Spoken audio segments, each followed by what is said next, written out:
अस्सलामुअलैकुम, मैं हूँ फ़िज़ा और आपको मेरे चैनल पर वेलकम।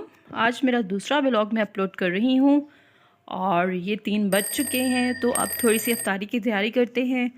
सबसे पहले मैंने 2 ग्लास दूध लिया है और इसको मैं इसमें थोड़ी सी चीनी डाल के इसे मैं फ्रीज़र में रख दूँगी और इफ्तारी टाइम इसका दूध सोडा बना लेंगे। थोड़ा सा दूध और थोड़ी सी कोल्ड ड्रिंक शामिल करके, बर्फ़ बिल्कुल शामिल नहीं करनी पड़ेगी।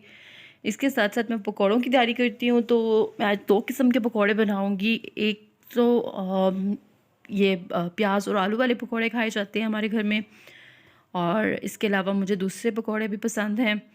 अच्छा, ये अमेज़ा जो था मैंने पहले से बना के रखा हुआ था, मैंने अपनी एक वीडियो में भी बताया है। ये 2 से 3 दिन आप अमेज़ा बना के तो चला सकते हैं। इसे बस प्याज और आलू में मिक्स किया, आप देख रहे होंगे कितना थिक है। 10 मिनट के लिए छोड़ेंगे, ये बड़ी ज़बरदस्त आपकी कंसिस्टेंसी में आ जाएगा।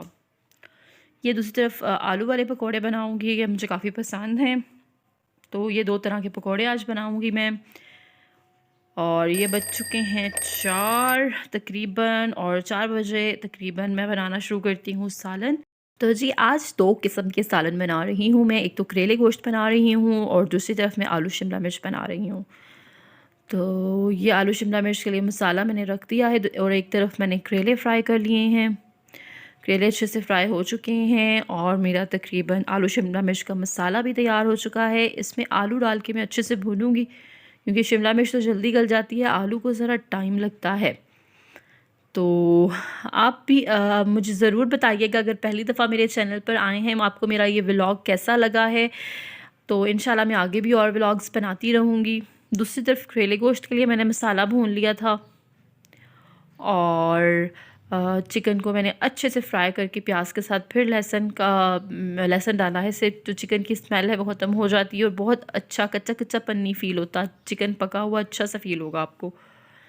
और ये टमाटर डाल दिए हैं, अच्छे से मसाला मैं इसका तैयार कर लूँगी चिकन के साथ।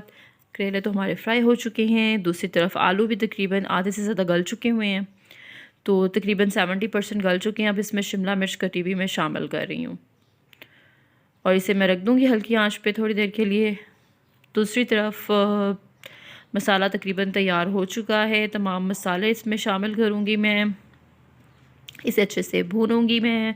और ये देखिए कितना अच्छा कलर आया है। चिकन जब पूरी तरह से गल जाएगा तब करेले डालने हैं, और मेरे करेले जो हैं वो ज़्यादा कड़वे भी नहीं होते, लेकिन फिर भी मुझे पसंद नहीं तो इसे ढक के थोड़ी देर के लिए रख देते हैं। और तकरीबन सालन बनाते बनाते साथ ही मैंने फ्रूट चाट भी बना ली थी, क्योंकि फ्रूट चाट के बगैर अफ्तारी जो है वो नामुकम्मल है। तो आप कैसे फ्रूट चाट बनाते हैं मुझे भी कमेंट्स में ज़रूर बताइएगा। मैंने इसमें तमाम फ्रूट्स काटे हैं और एंड में मैं इसमें ना लोकाट शामिल कर रही हूँ। इससे बड़ा अच्छा फ्लेवर आया था, बड़ा मज़ा आया था। मैंने पहले कभी नहीं डाले, फ़र्स्ट टाइम डाले थे। और ये मैंने आधा कप पानी में थोड़ा सा टैंक डाला है। इसके डालने से क्या होता है कि जो फ्रूट चाट है वो बहुत नरम, जूसी और बहुत ज़्यादा मज़े की बनती है। थोड़ी सी काली मिर्च, थोड़ा सा नमक और थोड़ी सी चीनी इसमें डालूँगी। चीनी सिर्फ 1 छोटा चम्मच डालनी है, क्योंकि फ़ायदा नहीं, फ्रूट्स ऑलरेडी होते हैं मीठे। और ये मैंने फ्रीज़ करके रखा हुआ था हरा धनिया और हरी मिर्च का पेस्ट, इसे मैं दही में डाल के रख दूँगी और जी क्विक चटनी हो जाएगी तैयार। तो चलिए मिलते हैं अब कुछ देर बाद, क्योंकि सिर्फ फ्राई करने वाली चीज़ें अब रह गई हैं। हाँ जी, 6 बज चुके हैं और थोड़ा सा टाइम रह गया है।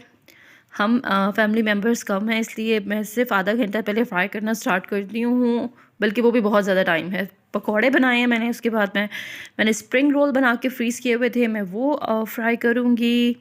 और ये मेरी सिंपल सी और अफ्तारी जो है वो तैयार हो चुकी है। अफ्तारी में बहुत ज़्यादा चीज़ें खाई भी नहीं जाती हैं, तो इतना ज़्यादा कुछ बनाना भी नहीं चाहिए, बल्कि आपको चाहिए कि उन लोगों की मदद करें जो मुस्तहिक हैं। तो ये देखिए फ्रूट चाट और सालन जो हैं और पकोड़े, और यकीन करें कि इनमें से भी काफ़ी कुछ जो है ना वो बच जाता है, क्योंकि ना तो मेरे हस्बैंड इतना खाते हैं और ना मैं इतना खाती हूँ। रमज़ान में वैसे ही मुझे शौक़ होता है कि मेरा वेट जो है वो थोड़ा सा कम हो जाए, तो मैं ऑयली चीज़ें नहीं खाती हूँ और कोशिश करती हूँ कि ऑयली चीज़ें अवॉइड करूँ। और ये देखिए ये पुदीने और धनिया की चटनी है, इसकी भी रेसिपी मैंने अपने चैनल पर डाली है। और मेरे बेटे को दूध रूह अफ़ज़ा काफ़ी ज़्यादा पसंद होता है, तो वो उसके लिए मैंने साथ रखा है।